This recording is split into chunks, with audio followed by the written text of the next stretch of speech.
हे तूप 2 चमचे, इलायची ही यात पॅकेटमध्येच कुटून घेतलेली 2 इलायची,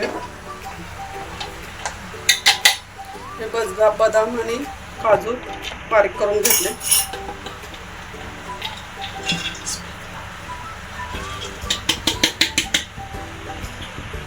इलायची बदाम आणि काजू तुपात रोस्ट करून घेऊया, किशमिश,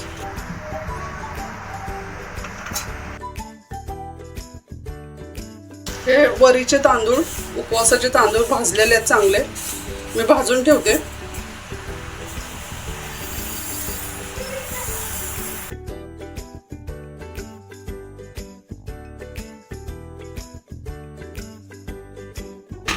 हे उकळलेलं पाणी 1 वाटी,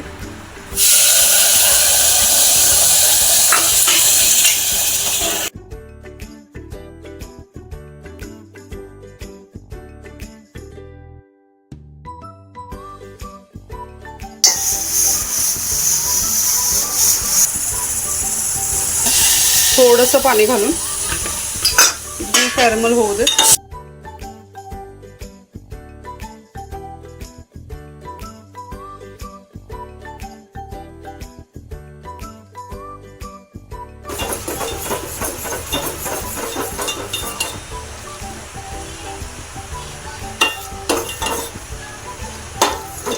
हे आपण थंड करायला ठेवूया थोडं.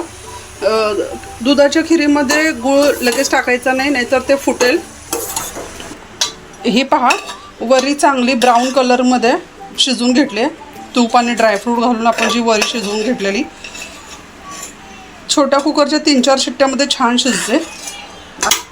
गॅस चालू करून हे गरम झालेलं दूध घालून घ्यायचं.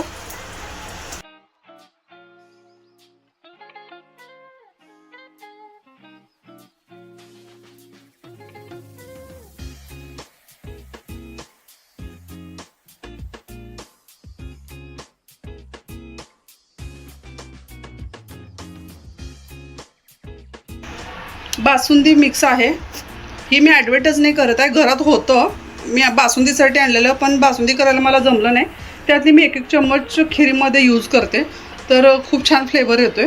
तर हे आता आपली खीर तयार आहे. त्याला थोडं थंड होऊ द्यायचं. ही उकळलेल्या खिरीमध्ये डायरेक्ट तुम्ही हे कॅरमल टाकला तर फुटणार, त्यामुळं लगेच नका टाकू. थोडं थंड झाल्यानंतर कॅरमल झालेला गूळ टाकलं तर अजून याचा ब्राऊन कलर येतोय आणि ही खीर खायला सुद्धा खूप चवदार लागते. तुम्ही घरी करून बघा उपवासाच्या दिवशी, कारण ही उपवासाची खीर आहे. आणि मला कमेंट करून सांगा तुम्हाला कशी वाटली. आता म्हणू नको. आपल्या अगोदरच्या व्हिडिओमध्ये सुद्धा तुम्हाला पनीर रोस्ट करताना नॉनस्टिक तव्यामध्ये दाखवलं होतं. त्या दिवशी पण एकादशीचा उपवास होता म्हणून केलं होतं. आज पण एकादशीचा उपवास आहे, पण आज मी नॉनस्टिक तव्यात न करता डायरेक्ट कढईमध्ये करते.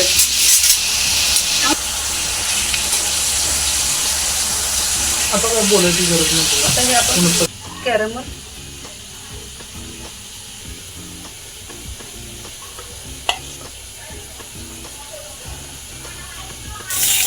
कृपया चॅनलला सबस्क्राईब करा.